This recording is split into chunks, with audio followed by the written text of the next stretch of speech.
الحمد لله رب العالمين، والصلاة والسلام على سيد المرسلين وعلى آله وأصحابه أجمعين، أما بعد. أعوذ بالله من الشيطان الرجيم، بسم الله الرحمن الرحيم. والفجر وليال عشر والشفع والوتر والليل إذا يسر هل في ذلك قسم ذي حجر صدق الله العظيم. یہ ماہ مقدس ذی الحجہ شریف ہے. اسلامی تقویم کے لحاظ سے یہ 12واں مہینہ ہے اور اسلامی لحاظ سے یہ آخری ماہ مقدس ہے.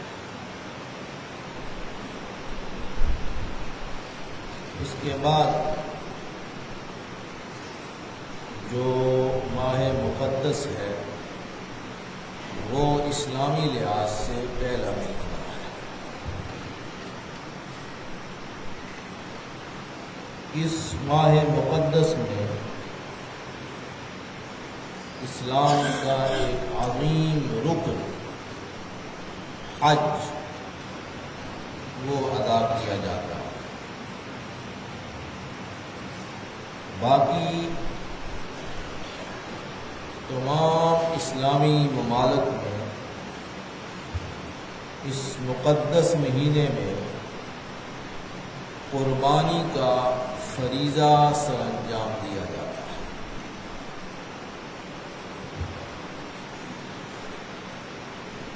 اس مہینے کی پہلے جو 10 دن ہیں اس میں اللہ تعالیٰ نے اس کی اہمیت کو قرآن مجید میں ذکر فرمایا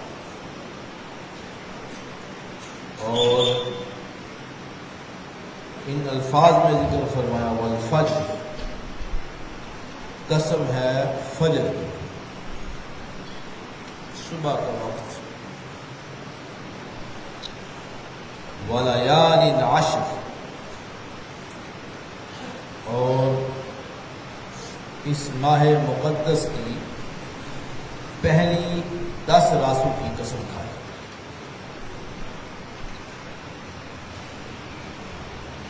اللہ تعالیٰ نے قرآن مجید میں مختلف مقامات پر مخلوق کی، اپنی مخلوق عظیم چیزوں کی، مخلوق میں سے عظیم چیزوں کی قسمیں کھائیں جو ہم مختلف اوقات میں سنتے رہتے ہیں. یہاں بھی بہت احتمال ہے اور بھی مہینوں کی پہلے 10 دنوں کی قسم ہو سکتی ہے.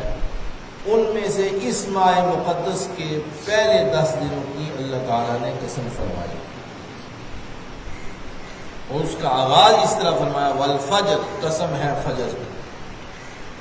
صبح پڑھو فجر، جب رات ختم ہوتی ہے اور دن کا آغاز ہوتا ہے، نماز کا آغاز ہوتا ہے صبح، اس وقت کی قسم کھائی جا رہی ہے. ولیال عشر، اور قسم ہے اس ماہ مقدس کے پہلی 10 راتوں. اس کی اہمیت ہے اس لیے اس کی قسم کھائی جا رہی ہے. والشفع والوتر، اور قسم ہے جوڑے کی. یہ ارشاد فرمایا والشفع، میں جوڑے کی قسم کھائی. اور جوڑے کے بالمقابل والوتر ایک ہوتا ہے، وتر جسے کہتے ہیں. جوڑا 2 کو کہتے ہیں اور اگر دو نہ ہو تو پھر ایک ہوتا ہے. دونوں کی اللہ نے قسم کھائی. وہ شفع کہتے ہیں جوڑے کو، جوٹے کو، جف. والوتر اور تاک کی قسم، جوڑے کی بھی قسم کھائی اور وتر کی بھی قسم کھائی، تاک عدد کی بھی قسم کھائی. دنیا میں اللہ تعالیٰ نے جتنی بھی اشیاء پیدا فرمائی ہیں، یا جوڑا جوڑا ہے تو یا وتر ہے، اس سے باہر کوئی شے نہیں. یا ایک چیز ہوگی یا اس کا جوڑا ہوگا. اور اس کا اللہ تعالیٰ نے بڑی تاکید کے ساتھ ذکر فرمایا. فرمایا قسم ہے جوڑے کی اور قسم ہے وتر کی. اب اللہ تعالیٰ نے کفر تھا، اس کے بالمقابل ایمان لے آئے. دو ہو گئے. یا انسان کفر اختیار کرے گا یا انسان ایمان اختیار کرے گا. دونوں میں سے ایک ہوگا تو دوسرا نہیں ہوگا. دونوں نہیں ہو سکتے. یا ایماندار ہوگا یا اس کے مد مقابل کفر میں ہوگا. اسی طرح اللہ نے دو چیزیں پیدا، ہدایت پیدا فرمائی، ساتھ ہی گمراہی پیدا فرمائی. جو شخص ہدایت یافتہ ہوگا وہ گمراہ نہیں ہو سکتا، اور جو شخص گمراہ ہوگا وہ ہدایت یافتہ نہیں ہو سکتا. بات سمجھ رہے ہیں؟ جوڑا کسے کہتے ہیں؟ یہ جف کسے کہتے ہیں؟ شفا اسے کہتے ہیں.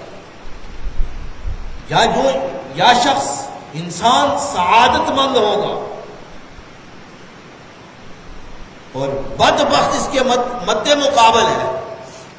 اگر سعادت مند ہو گیا تو بدبخت نہیں ہو سکتا، اور اگر بدبخت ہو گیا تو سعادت مند نہیں ہو سکتا.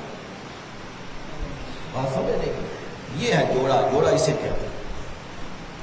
دن ہے، اس کے مد مقابل اللہ نے رات پیدا فرما دی. اگر دن ہے تو رات نہیں ہو سکتی، رات ہے تو دن نہیں ہو سکتا. ٹھیک ہو گیا؟ یہ ہے شفا. شفا اسے کہتے ہیں، جوڑا اسے کہتے ہیں. اسی طرح اللہ نے آسمان پیدا فرمایا، اس کے مد مقابل زمین پیدا فرمائی. اگر آسمان کے اوپر چلے گئے تو زمین پر نہیں رہیں گے، اور اگر زمین پر رہے تو آسمان پر نہیں جا سکتے. سمجھ رہے ہیں؟ یہ مد مقابل ہے. اسی طرح خشکی اور تری ہے. اللہ نے خشکی پیدا فرمائی اور تری بھی پیدا فرمائی. اگر چیز خشک ہے تو تر نہیں ہو سکتی، اور اگر تر ہے تو خشک نہیں ہو سکتی. دو چیزیں ہوں گی، دو چیزیں. یہ شفا ہے، یہ وتر، یہ شفا جف جسے کہتے ہیں. دو چیزیں. اسی طرح اللہ نے سورج کو پیدا فرمایا اور ساتھ ساتھ پیچھے چاند کو بھی پیدا فرما دیا. اس کے پیچھے پیچھے فرمایا دونوں ایک دوسرے کو پکڑ نہیں سکتے. وَالشَّمْسُ تَجْرِي لِمُسْتَقَرٍّ لَهَا ذَلِكَ تَقْدِيرُ الْعَزِيزِ الْعَلِيمِ وَالْقَمَرَ قَدَّرْنَاهُ مَنَازِلَ حَتَّى عَادَ كَالْعُرْجُونِ الْقَدِيمِ لَا الشَّمْسُ يَنبَغِي لَهَا أَن تُدْرِكَ الْقَمَرَ. فرمایا ہم نے سورج کو پیدا فرمایا اور اس کے ہم نے اپنے سفر کی جو منزلیں ہیں وہ رکھی ہیں، اور جو چاند پیچھے پیچھے آ رہا ہے فرمایا اس کی اپنی منزلیں ہیں. اب یہ نہیں ہو سکتا کہ سورج چاند کو پہنچ جائے یا چاند سورج کو پہنچ جائے. یہ اللہ تعالیٰ کی نعمت ہے. غور کریں. اللہ تعالیٰ نے ارشاد فرمایا، غور کرنے کے لیے ارشاد قدرتی چیزیں ہیں، غور و فکر کرنے کے لیے اللہ نے حکم فرمایا ہے. اللہ. اسی طرح مرد ہے، اس کے مد مقابل عورت کو پیدا فرمایا. جو مرد ہے وہ عورت نہیں ہو سکتا، جو عورت ہے وہ مرد نہیں ہو سکتی. یہ کبھی نہیں ہو سکتا کہ مساوات ہو جائے، برابری ہو جائے. برابری نہ، یہ کبھی نہیں ہو سکتا. قدرت کے خلاف ہے، فطرت کے خلاف ہے. جو مرد ہوگا وہ مرد ہے، جو عورت ہوگی وہ عورت ہے. یہ کبھی نہیں ہو سکتا کہ مرد عورت بن جائے، عورت مرد بن جائے. فطرت کے خلاف ہے، تخلیق کے خلاف ہے، یہ ہو ہی نہیں سکتا. اور یہ کیسے ہو سکتا ہے کہ جو شرائط اور جو معاملات اور جو آداب اور جو حقوق مرد کے لیے پیدا فرمائے وہ عورت کے لیے ہو جائے؟ نہیں ہو سکتا. جب برابری ہے ہی نہیں ہے تو پھر کیسے ہو سکتا؟ مرد کے اپنے حقوق ہیں، عورت کے اپنے حقوق ہیں. اللہ نے ان کا تعین فرما دیا ہے. یہ نہیں ہے کہ ان کے حقوق نہیں ہیں، ان کے حقوق ہیں، اپنی جگہ ہیں. وَلَهُنَّ ارشاد فرمایا وَلَهُنَّ مِثْلُ الَّذِي عَلَيْهِنَّ بِالْمَعْرُوفِ. فرمایا جس طرح کے حقوق مرد کے ہیں اسی طرح کے عورتوں کے بھی حقوق ہیں. جس طرح کے حقوق عورتوں کے ہیں اسی طرح مرد کے بھی حقوق ہیں. لیکن یہ کیسے ہو سکتا ہے کہ دونوں برابر ہو جائے نا؟ یہ کبھی نہیں ہو سکتا. یہ تخلیق کے خلاف ہے، فطرت کے خلاف ہے، یہ کبھی نہیں ہو سکتا. الرجال دوسرے مقام پہ ارشاد فرمایا الرجال قوامون علی النساء.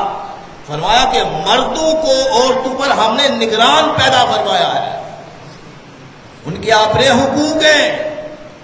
اب دیکھیں اللہ تعالیٰ نے مختلف منصب عطا فرمائے، لیکن انبیاء کرام میں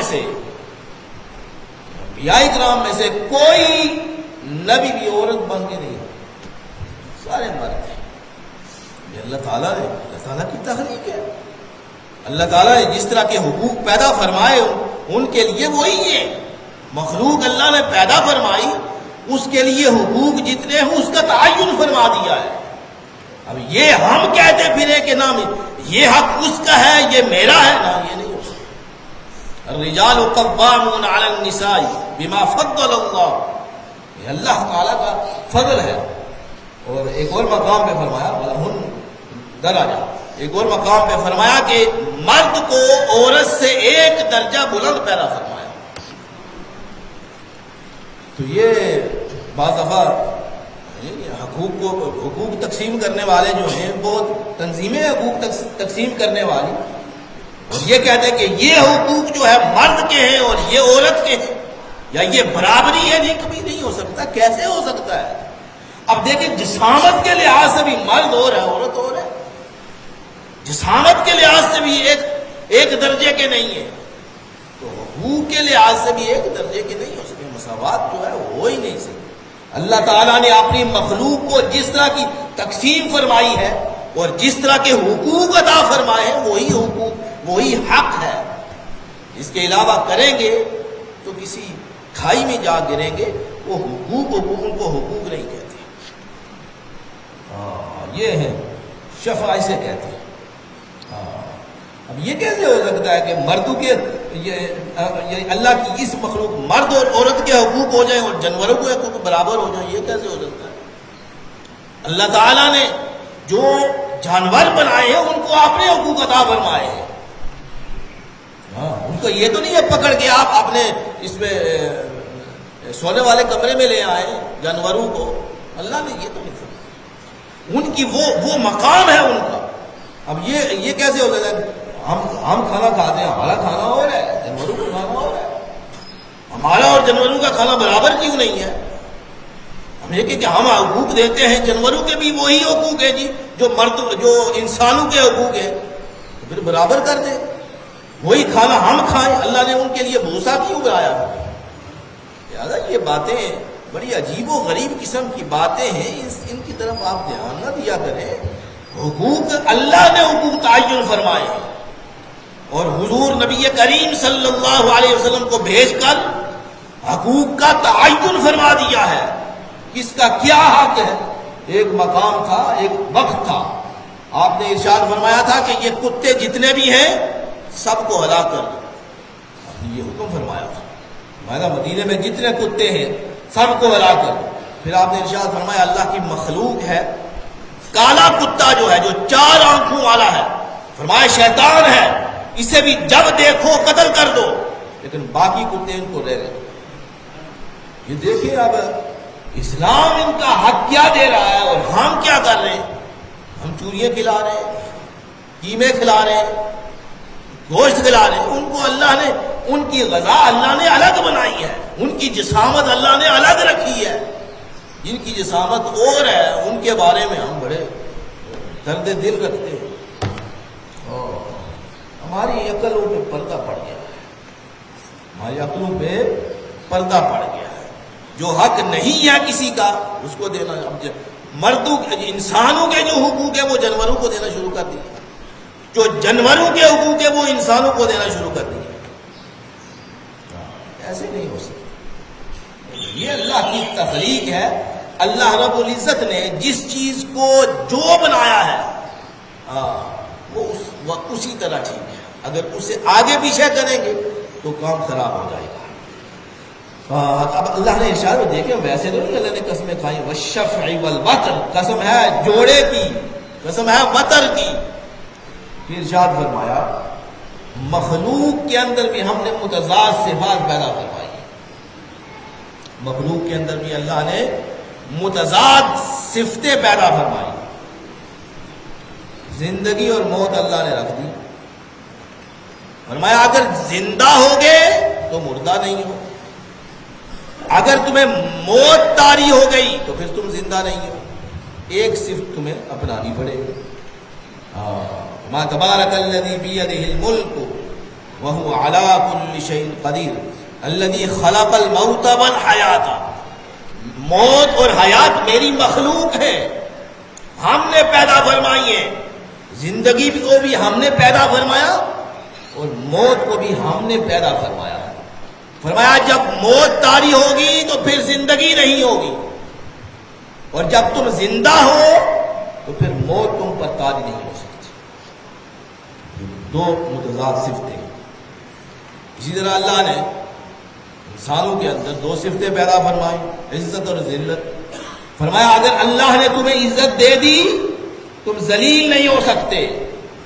وَلِلَّهِ الْعِزَّةُ وَلِرَسُولِهِ وَلِلْمُؤْمِنِينَ.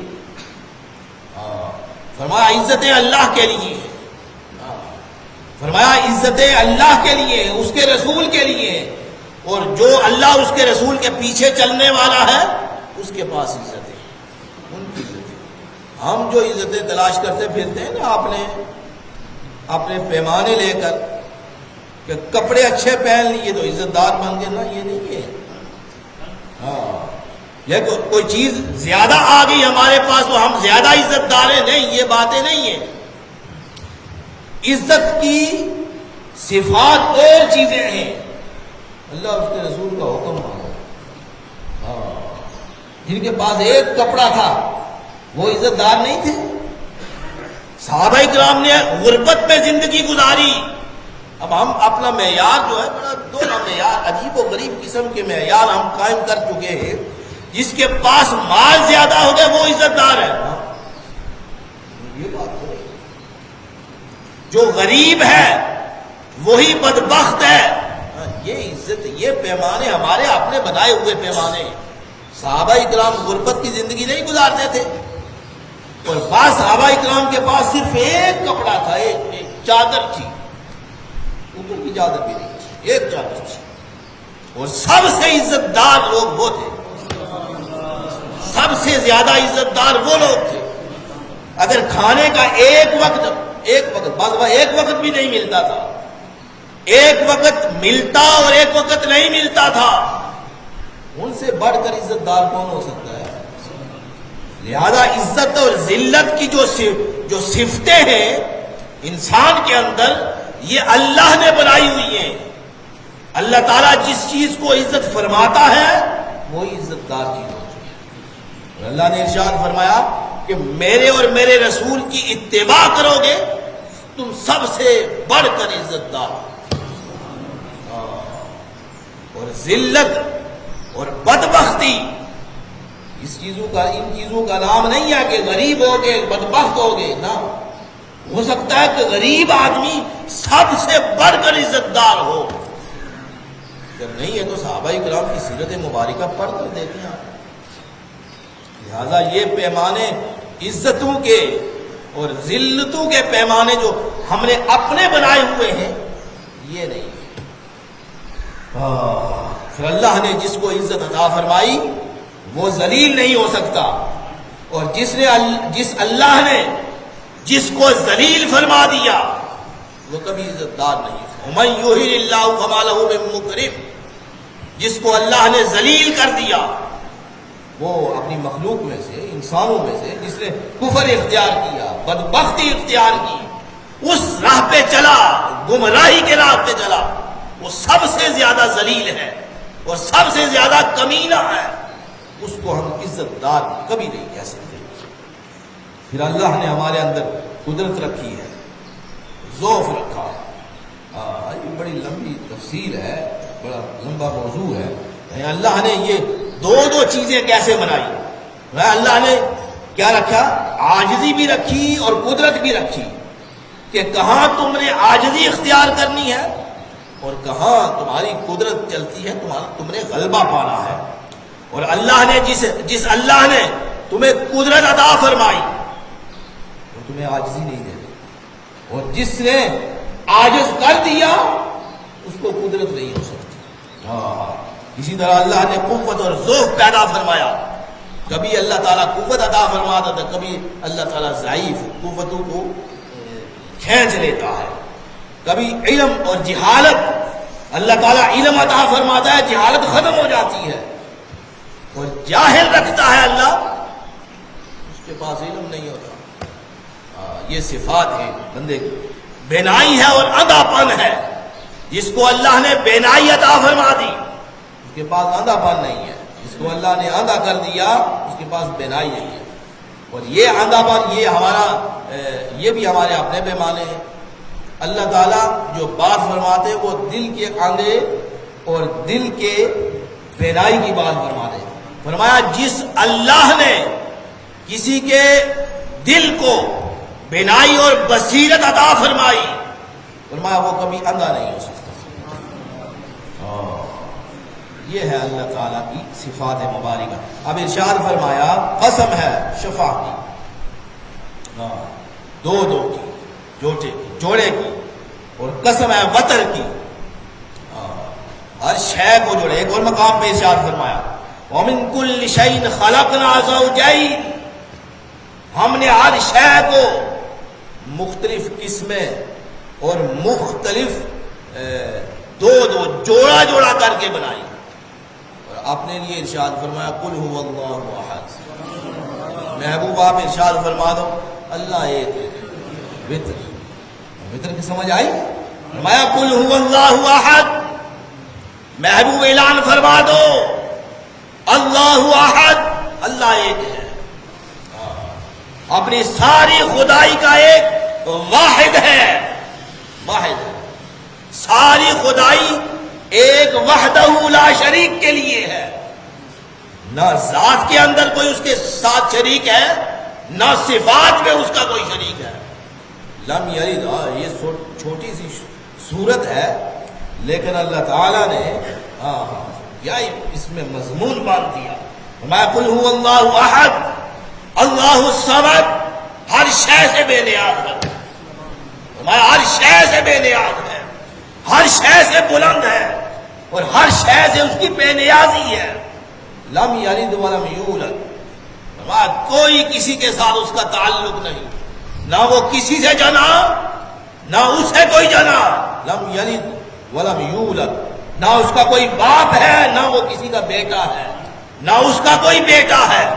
لم یلد ولم یولد ولم یکن لہ کفوا احد، ان الفاظ میں ارشاد فرمایا وہ ہر شے سے بلند ہے، اس کی بلندی کے کوئی نہیں پا سکتا۔